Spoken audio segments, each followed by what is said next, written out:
இத இத தண்ணியில கலந்து கொடுத்தா உயிர் வந்துடும். அவ்வளவுதானே, கொடுங்க, நான் கலந்து கொடுக்கறேன். கொஞ்சம் தண்ணி கொடுங்க.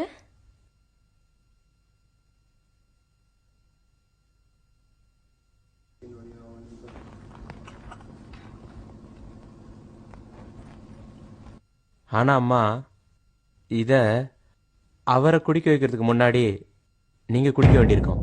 அவ்வளவுதானே, நான் குடிக்கிறேன். ஆனா கொஞ்சம் பிரச்சனை இருக்கு. இத முதல்ல நீங்க சாப்பிட்டா உங்க உயிர் போயிடும். அப்பதான் அவர் உயிர் வரும். ஒரு உயிரை எடுத்துட்டு இன்னொரு உயிரை கொடுக்கறது தான் மருந்தோட சக்தி. இப்ப சொல்லுங்க, குடிக்கிறீங்களா?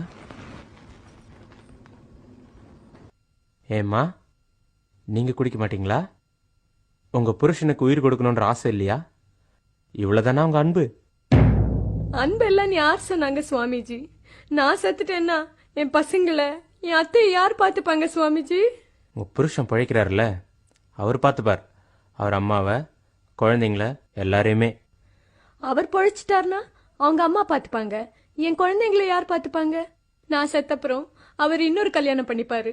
அப்ப வர்றவ என்னோட குழந்தைங்களை நல்லா பார்த்துப்பாளா? முடியாது சுவாமிஜி, முடியாது, என்னால முடியாது. சிவா, இதுதான் சத்தியம்.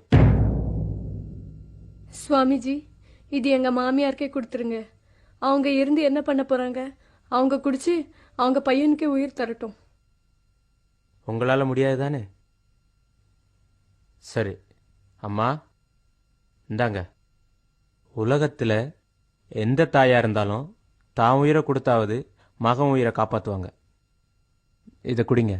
உங்க உயிர் போகட்டும், உங்க மகனுக்கு உயிர் வரட்டும்.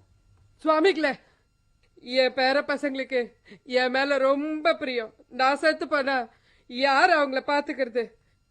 ஏமா தாயே, நீயே சாப்பிடு. என் கஷ்டத்தை புரிஞ்சுக்கோங்க அத்தை. என்னாலும் சாக முடியாது. கடைசியா சிவநாதனை காப்பாத்த யாருமே முன் வரல.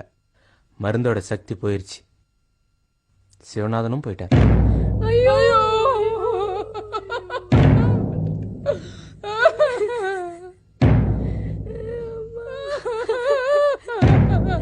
தூக்கிட்டு போங்க. கீழே வைங்க, கட்டில கீழே வைங்க. ஏம்மா, என்னாச்சு? என் புருஷன் நரவுல இருக்கிறது அந்த கட்டில் ஒண்ணுதான். அம்மா, பையனே போனதுக்கு அப்புறம் கட்டிலுக்காக வருத்தப்படுறீங்க. கட்டிலோட எடுங்கப்பா. விட்டு போயிட்டானே, நான் என்ன பண்ணுவேன்?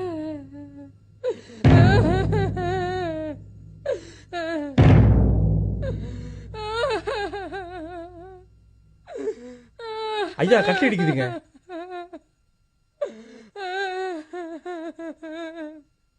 வாசக்கால இடிச்சிடுங்க, சுலபமா எடுத்துட்டு போலாம். ஐயோ, வேண்டாம் வேண்டாம், வாசல் உடைக்காதீங்க. அவரும் இல்ல, இதை யார் சரி பாப்பா? அம்மா, உடம்ப தனியா தூக்க முடியாது. கட்டிலோட தான் தூக்கணும். உடம்பு விரைச்சி போச்சு. கட்டில இருந்து உடம்ப தனியா தூக்குனா உடம்புல கை கால் இதெல்லாம் உடைஞ்சிரும். புருஷனுடைய கையை காலை உடைச்சிட்டு அப்புறம் எடுத்துட்டு போலாமா? என்ன வேணா பண்ணுங்க, ஆனா கதவை மட்டும் உடைக்காதீங்க. அந்த கட்டில எடுத்துட்டு போகாதீங்கப்பா. ஓஹோ, என்ன ஆனாலும் பரவாயில்லையா? ஏமா, என் உயிரை விட கட்டில் பெருசா? ஏண்டே, என்னை விட உனக்கு இந்த கதவு வீடு எல்லாம் பெருசாயிடுச்சு இல்ல? சுவாமிஜி, நீங்க சொன்னது உண்மைதான். எல்லாரும் தங்க சுயநலத்திற்காக தான் அன்பு காட்டுறாங்க. உண்மை என்னன்னு இப்ப புரிஞ்சிருச்சு.